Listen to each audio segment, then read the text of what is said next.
Selo Kopljari domaćini je danas 19 sportskih igara. Branislav Banić jedan je od organizatora koji će nam kazati u kojim se sve disciplinama takmičari danas takmiče.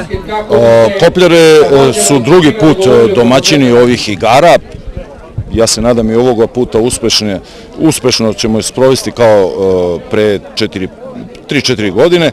A zastupljene su sve discipline koje su po planu i programu na republičkim igrama, znači od basketa i tako dalje, preko streljaštva, kroseva i ovih disciplina, fudbal i tako dalje, s tim da je ovo jedno uvodno takmičenje za republičke igre koje će biti u Kačarevu u subotu 20. septembra i naša ekspedicija je uvek brojala 100 do 110 takmičara i sad ne znam tačno reći, ali od nekih 17-18 učešća 10 puta je naša opština bila najbolja u Republici. Aranđelovac je, kao što ste i sami rekli, konstantno beleži odlične rezultate. Danas, kako vam se čini, kako su počela takmičenja? Pa da nas posluži vreme, inače to samo treba malo da krene.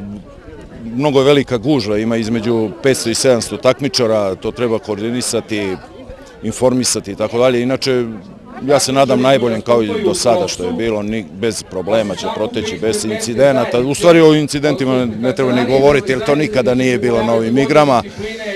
U kojim disciplinama smo obično se najviše pokazali? Najviše smo se pokazali u streljaštvu.